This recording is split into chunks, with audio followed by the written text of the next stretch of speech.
Bonjour, bonsoir à tous. Bienvenue dans votre temps d'exhortation, d'encouragement ou de conseil. Seigneur Dieu, bénis ce temps que nous allons passer en ta présence, Papa. Permets que ce temps, Seigneur, soit un temps vraiment où tu nous parles, à moi la première, Seigneur, et ensuite aux autres, Papa.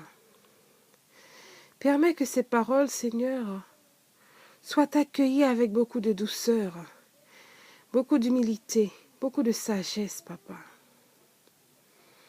Et permets aussi, Seigneur, que nous la considérons, que nous la gardons, la mettons en pratique, Seigneur. Alléluia, jusqu'à ton retour. Amen. Le thème de notre temps d'exhortation aujourd'hui dit « Faites attention aux applaudissements de la foule ». Faites attention aux applaudissements de la foule ou faites attention aux acclamations de la foule. Nous connaissons tous l'histoire de Judas Iscariote, l'un des disciples de Jésus, l'un des 12 disciples aux côtés de notre Seigneur et Sauveur, dans Actes 1er, versets 16 à 20. Bien que c'était prévu auparavant, bien que l'on nous l'avait prédit, que l'on nous avait parlé de sa trahison, cela nous a quand même touchés et nous a donné ou montré une belle leçon de vie, une belle moralité. Judas Iscariote n'a pas simplement renié Jésus, comme l'a fait Pierre, un autre disciple de Jésus. Pierre l'a renié devant les autres. Lui aussi. Là encore, Jésus lui-même l'avait prédit. Il le lui a même dit cela à plusieurs reprises, ce que Pierre n'a pas cru, et lui a démenti en quelque sorte. En lui disant « Non, Seigneur, c'est pas possible. Je t'aime trop pour te renier, pour ne pas te défendre, pour ne pas défendre ton nom auprès de la foule. » Et pourtant, il l'a fait. Judas, lui, a trahi Jésus. Il n'a pas renié seulement Jésus, il l'a trahi. Judas a livré Jésus à ses ennemis d'époque. Waouh! Je cite dans Matthieu 26, verset 15. Judas qui parle. Il dit « Que voulez-vous me donner? Je vous le livrerai. » Dans Marc et dans Luc, il ne demande rien. Ce sont les ennemis qui lui promettent de l'argent. Dans Marc 14, versets 10 et 11. Luc 22, versets 3 et 6. C'était un véritable scandale. Et ça l'est encore aujourd'hui. La vie de Jésus ne valait-elle pas plus que l'argent, que l'or, le diamant, que tout ce que renferme le monde? D'autant plus que tout appartient encore à Dieu. Et donc à Jésus lui-même. Jésus avait la capacité de lui donner tout ça, et bien plus encore. Et pourtant, il l'a fait. Il l'a trahi, sans aucun remords. Comme c'était écrit, il n'y avait donc plus de possibilité de retour en arrière, ou d'éviter cela.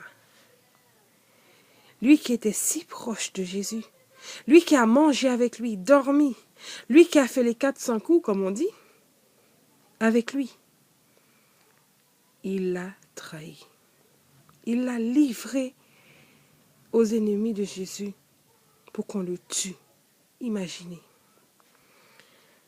Alors je viens vers vous aujourd'hui pour vous dire, faites attention à la foule. Faites attention à la foule. Faites attention aux applaudissements, aux acclamations de la foule, au soutien parfois que la foule nous apporte. Ceux qui vous applaudissent le plus aujourd'hui sont peut-être ceux qui vont vous condamnez le plus demain. Ceux qui vous acclament le plus aujourd'hui, quand tout va bien, quand tout va pour le mieux, sont souvent ceux qui vont vous taper sur les doigts le plus lors de vos écarts, lors de vos manquements. Faites attention à la foule. Il y a deux types de traîtres dans la foule. Il y a deux types de traîtres. Il y a ceux comme Pierre, qui lorsque les choses tournent mal, ou qu'elles ne tournent pas à votre avantage, vous renient devant les autres, par peur des représailles à leur encontre. Ce sont des lâches qui vous soutiennent que dans les bons moments, ou lorsque tout roule à merveille. Ce sont des égoïstes qui pensent toujours à sauver leur peau. Et tant pis pour les autres. Chacun pour soi, Dieu pour tous. Dans le proverbe. Ce sont des personnes qui vendront père et mère pour sauver leur peau. Ce sont des personnes qui n'ont aucun code d'éthique, aucune valeur, aucun honneur. Ce sont parfois des girouettes qui vont au gré du vent, au gré des circonstances, qui ne nagent jamais à contresens ou à contre-courant, qui ne prennent aucun risque, même pas pour eux-mêmes, et encore moins pour les autres.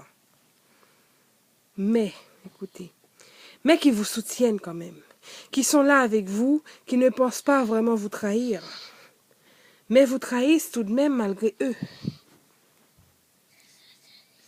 Car ils n'ont pas assez de courage pour vous soutenir dans les bons tout comme dans les mauvais temps, de vous reprendre lorsque vous vous éloignez de la vérité.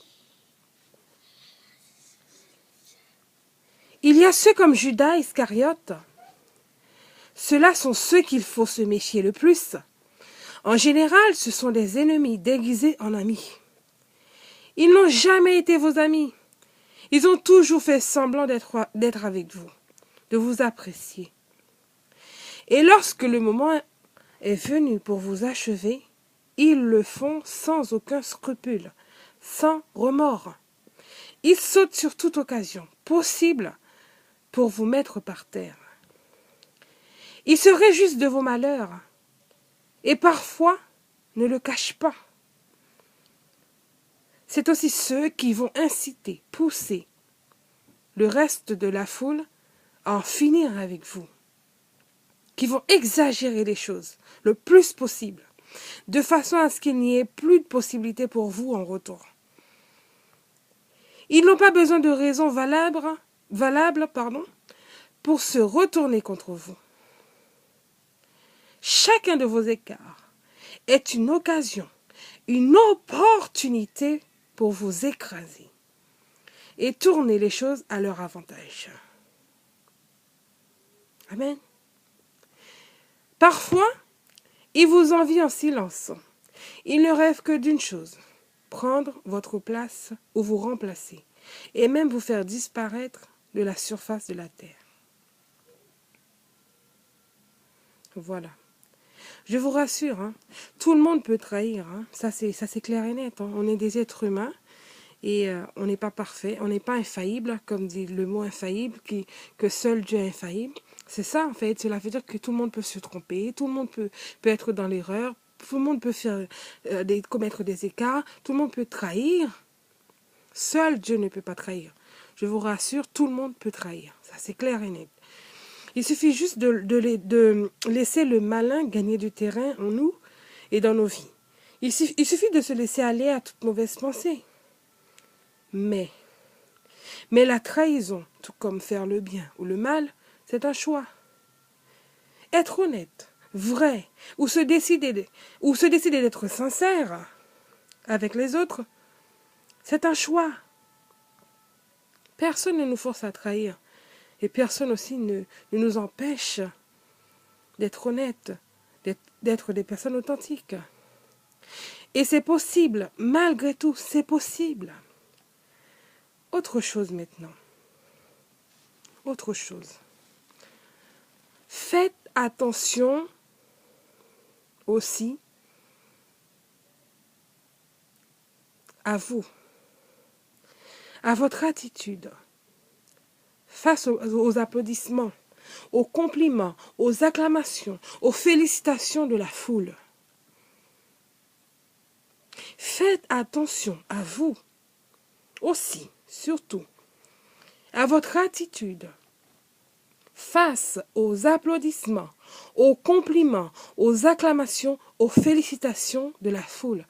Que ce soit votre attitude en public, devant les gens, et votre attitude dans le privé, au fond de vous, ce que vous pensez réellement. Pourquoi je vous dis cela? Certaines personnes sont là pour vous pousser à prendre la grosse tête. Certains compliments ne sont pas de bonnes intentions. Ils sont même là pour vous faire chuter, vous glorifier, prendre la grosse tête, devenir arrogant, orgueilleux, hautain, insolent, tout ce que vous voulez. Le retour de la foule peut être une bénédiction pour vous, tout comme une malédiction.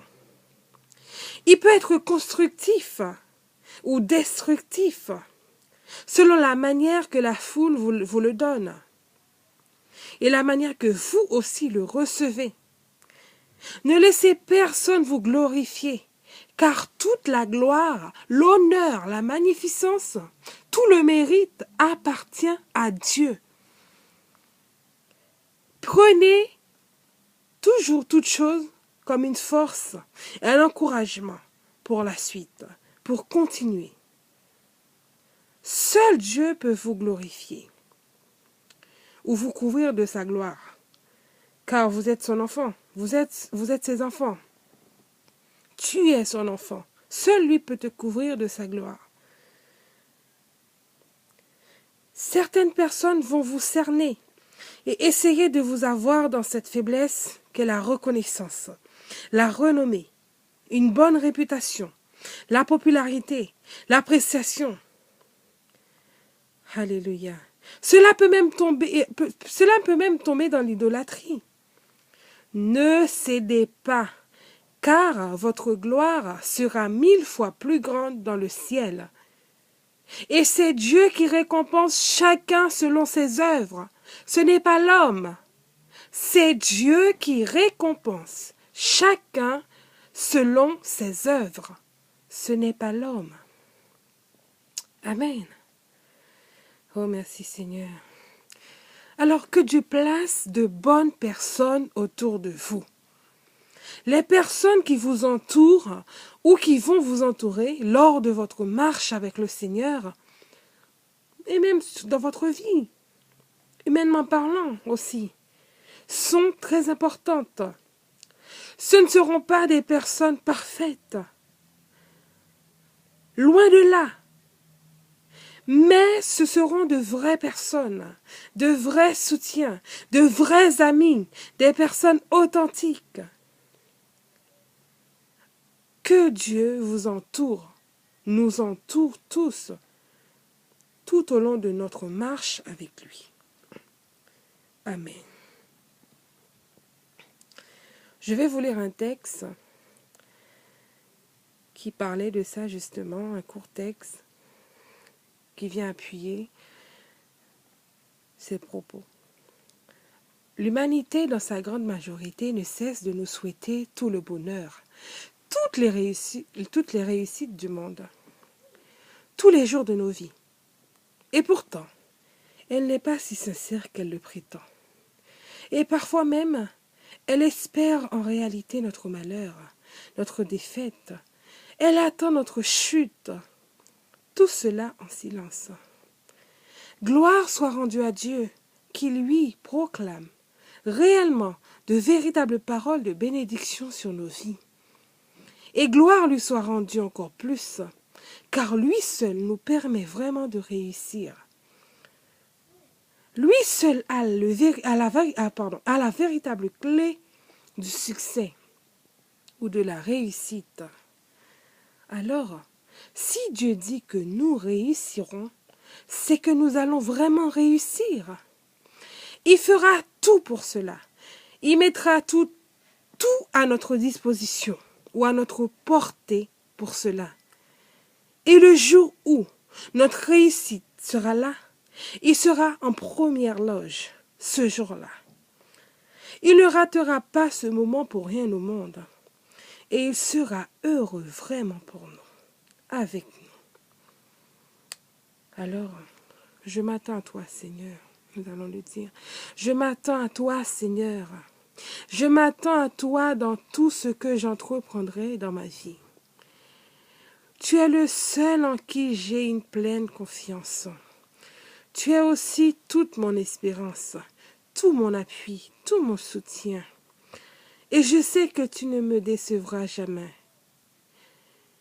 Je compte sur toi. Je compte sur ton aide, sur ton soutien, sur ton amour pour moi. Je m'abandonne à toi seul, et je sais que tu seras là pour moi. Je m'attends à toi, Seigneur. Amen. Que Dieu vous bénisse.